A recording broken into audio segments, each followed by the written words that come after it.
Ang santos nga ebanghelyo para yana nga adlaw, Nobyembre 12, tuig 2025, Miyerkules san ikakatluan kag duha nga semanahan katuigan, ug pagdumdum kan San Josaphat, obispo ug martir.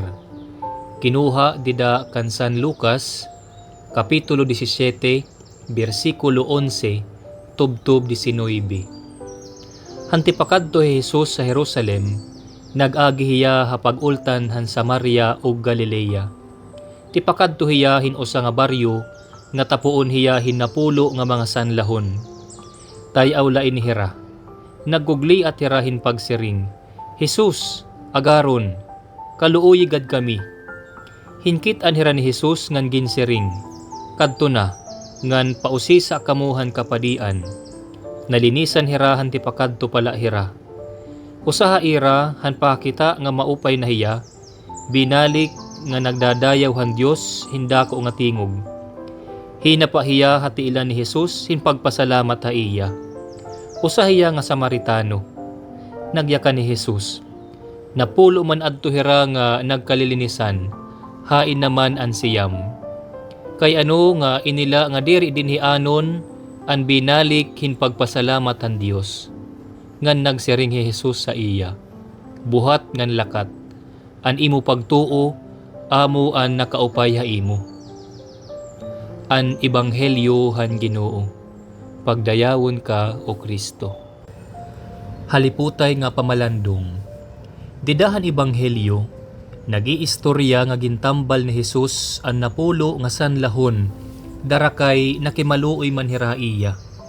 Pero usala an binalik ha iya hinpagpasalamat. An binalikla, amo an Samaritano. Diri namimili iton Dios hiton iya kaluluy-uyan, ngan hiton iya bubuligan. Para hiton kalibutano niya pagkulaw, diri inisugad. Namimili kita hiton aton bubuligan, ngan tatagan hin pabor. Kadak-an ha aton, iton aton gintatagan hin pabor, amo adton makakabalo sa aton hinpabor kun hikita naman iton magkinahanglan. Dida hiton pag-eskwela pananglitan, kadak-an niya gintatagan in scholarship adtula nga mga mapasar-anay hin entrance test or exam para hini nga scholarship. Kay para diri masayang iton igagasto sa era or sigurado nga mailob hira hiton pag-eskwela. Iba iton pamaagi hiton Dios.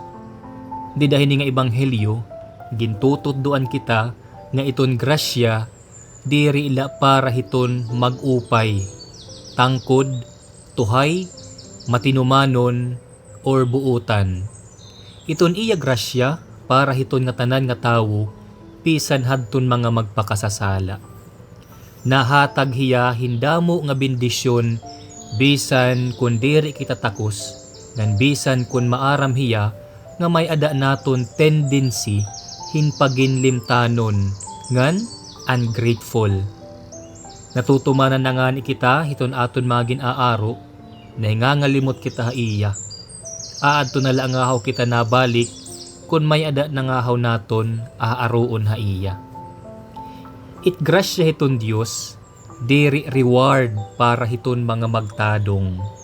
Iton iya grasya, usa nga tambal para hiton nga tanan. Hiya ang nagpapasira kan adlaw, ug ang nagpapauran hadton mga magtadong, ngan mga makasasala. Naghuhura hiya hin bendisyon ha aton, diri dara kay mga buutan, ngan takos kita hini, pero dara kay higugmaon kita niya. May da mga tawo nga naghuhuna-huna nga makukuha nira iton pabor hiton Dios kun magbubuotan hira. Magiging honest hira, magtutuhay hira, magbubuotan hira, dara kay naghuhuna-huna hira nga permi tutumanon hiton Dios iton ira nga tanan nga mga pag-ampo. Diri inhiya tama Kay ano? Dara kay mali iton motivation naton pagbuhat hin mga butang. Sugad-sugad hin ginbra-bribe naton iton Dios, pinaagi hiton aton mga mag-upay kagin bubuhat, pero tikang hin mali nga motivation. Kung magbubuhat man kita hin mag-upay nga mga butang, kinahanglan iton rason dara kay asya ini iton tama. Again, duha nga leksyon iton aton hibabaruan hiton aton ebanghelyo yun nga adlaw.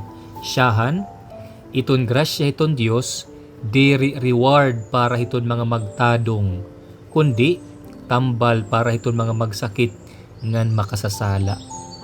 Ikaduha, kung magbubuhat kita hin matadong or tama, diri dara kay karuyag naton ig-bribe iton Dios nga sundon niya iton aton mga aaruon kay nagbubuhat man kita hin tama. Kung magtutuman man kitahan iya mga kasuguanan, dara kay kumbinsido kita nga asya ini iton tama. Amen.